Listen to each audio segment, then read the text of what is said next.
तो यार कैसे हैं आप। तो हम पहला T20 न्यूजीलैंड के हाथों बहुत ही भयानक गंदे तरीके से हार चुके हैं और इसका जो सबसे बड़ा विलन है वो है जी बाबर आजम, क्योंकि उस बंदे ने स्कोर किए हैं, बाकी किसी बंदे ने स्कोर नहीं किए, उसने स्कोर किए हैं, वो विलन है, बाकी किसी ने बनाए नहीं है। तो कितने ही शांत बैठे हैं सब लोग के, मतलब उनकी तो कोई इसमें वो क्या कहते हैं ना कि बुराई है ही नहीं ना, उसमें इनका कोई फॉल्ट ही नहीं है ना, बस फॉल्ट है तो सिर्फ बाबर आजम का, क्योंकि उसने 50 मार दिया यार। पहले इनके अंदर कीड़ा होता था कि यार बाबर आजम का स्ट्राइक रेट अच्छा नहीं है, तो स्ट्राइक रेट भी अब उसका 162 3 का था, तो फिर भी इनके अंदर वो कीड़ा चुलबुल करता रहता है, क्या बंदा करे। लेकिन बात करते हैं जी दूसरे T20 की, जो कि हम 46 रनों से हार चुके हैं, एक अच्छे मार्जिन से हारे हैं। और हारने की जो सबसे बड़ी वजह है वो हमारी बॉलिंग है, क्योंकि बॉलर्स हमारे ने बहुत ज्यादा 50 की हैं। जैसे कि हमारे कप्तान साहब ने भी समझ लीजिए कि 4 रन कम 50 कार ही ली थी, और इसके बाद आमिर जमाल साहब ने 50 की है, अब्बास फरीदी ने अच्छी बॉलिंग की है वैसे बहरहाल, और इसके बाद उसामा मीर साहब, इन्होंने तो ठान रखा है कि मैं 50 कार ही डालूंगा,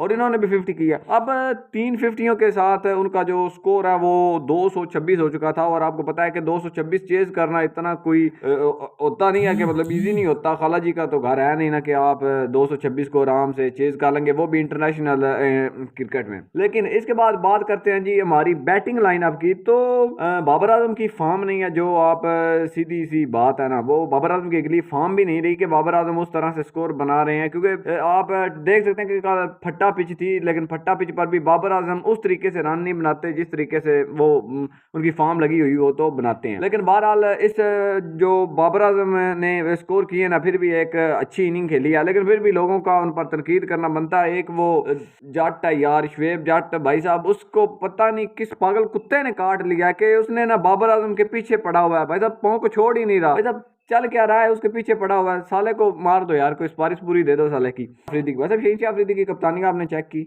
मतलब किसी से बात नहीं करनी भाई, खोल पड़ रही है, एक को पड़ गया, उस उसामा मीर को कौन लाता है साथ में। अबे भाई कुछ सोच लिया कर, नहीं लेकिन नहीं। अब आपको पता चला कि इंटरनेशनल क्रिकेट में और PSL में कितना फर्क होता है। आपने आकिब जावेद की बातों में आकर पंप उठा लिए कि मैं कप्तान बनूंगा, ये वो अच्छी बात है यार, अगर तू कप्तानी अच्छी करेगा तो हमें भी खुशी होगी, बाबर आजम से भी प्रेशर हटेगा। और अब बाबर आजम आ रहा है मतलब आहिस्ते आहिस्ते से, होली होली से ना फॉर्म में, और जब फॉर्म में आ जाएगा फिर कोई मसला नहीं। शुएब जट जैसे ना बागड़ बिल्ले को भी जवाब देना है ना अभी बाबर आजम ने, और बल्ले से जवाब दे रहा है, जैसे उसका कॉन्फिडेंस पता है। आज उसने भाई साहब एक बहुत ही ना मतलब कमाल सी फोटो भी लगाई है इंस्टाग्राम पर, तो मतलब चस आ रही है जी। रिजवान और सैम अयूब, भाई साहब सैम अयूब भाई क्या बंदा है ये, मतलब यार कमाल की वो मतलब शॉट थी। सूर्य कुमार यादव को भी इसने मतलब कहा हट पीछे भाई, रास्ता दे, खल्ली वल्ली कर दिया भाई साहब उसको भी, जिस तरह से इसने शॉटें खेली मतलब कमाल थी वो, मतलब कमाल थी।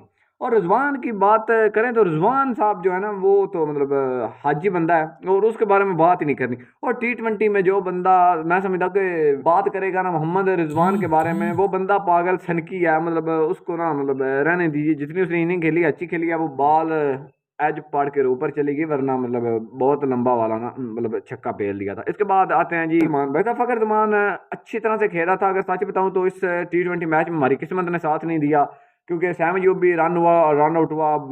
इसके बाद जो मोहम्मद रिजवान है वो भी मतलब कोई खास उस तरह से आउट नहीं हुआ, जिसको कहते हैं कि मतलब आउट, बस एवं ही आउट हो गया। इसके बाद जो कुछ हुआ फखर जमान के साथ, उन्होंने एक कैच दे दिया, वो भी सोडी को, मतलब ऐ ही मतलब वो भी ना किस्मत ने ना मतलब खींच खूंच लिया। इसके बाद बाबर आजम खड़े रहे, उन्होंने 50 दाग दी। इसके बाद मुझे समझ ये नहीं आती कि चाचा इफ्तार भी ठीक है यार, ये आजम खान जो कि पॉडकास्टों में जाता है ना, तो कहता है कि यार मैं इसी फिटनेस के साथ ना ठीक हूँ। भाई क्या ठीक है तो उस फिटनेस के साथ है भाई साहब। आपने देखा होगा कि बाउंड्री तक बॉल्स जाती थी, बाबर आजम कहता था 2, तो कहता था 1। भाई साहब तेरा शरीर, भाई साहब पूरी टीम एक तरफ और तेरा ना मतलब अकेले का वजन एक तरफ है, तो तू कहता है कि मैं फिट हूँ। भाई हेनरी की बॉलें इसको नजर नहीं आ रही थी। भाई साहब इंटरनेशनल क्रिकेट जो है ना, उसमें आपकी फिटनेस बहुत ज्यादा जरूरी होती है। जो इस वक्त विराट कोहली सेंचुरियां कर रहा है ना भाई साहब, वो अपनी फिटनेस पर कर रहा है। रोहित शर्मा से क्यों नहीं हो रही, क्यों नहीं लंबी इनिंग खेल रही, क्योंकि भाई साहब आपकी फिटनेस नहीं है।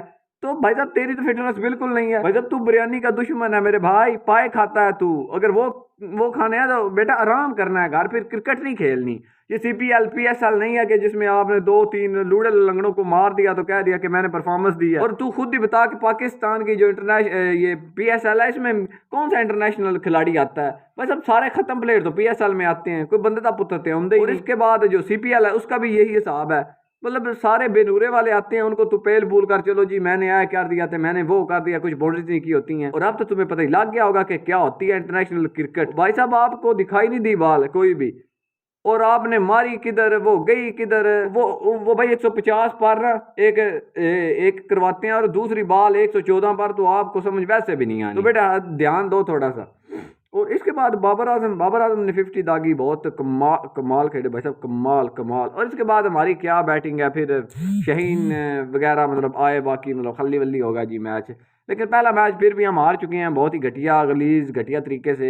तो अगले मैच जो कि कल है, देखते हैं उसमें क्या होता है। उम्मीद की जा सकती है कि हम जीतेंगे, और देखते हैं फिर क्या होता है। और कप्तानी का भी पता चल ही रहेगा कि नाल नाल ना, मतलब पता ही रहेगा कि आपने सिर्फ आकिब जुबैद के पंपों में आकर किया, या फिर मतलब आपके अंदर ये ना रिस्पॉन्सिबिलिटी है। वैसे उम्मीद तो नहीं है कि आप कुछ कर पाएंगे, लेकिन देखते हैं फिलहाल कल क्या आप करते हैं।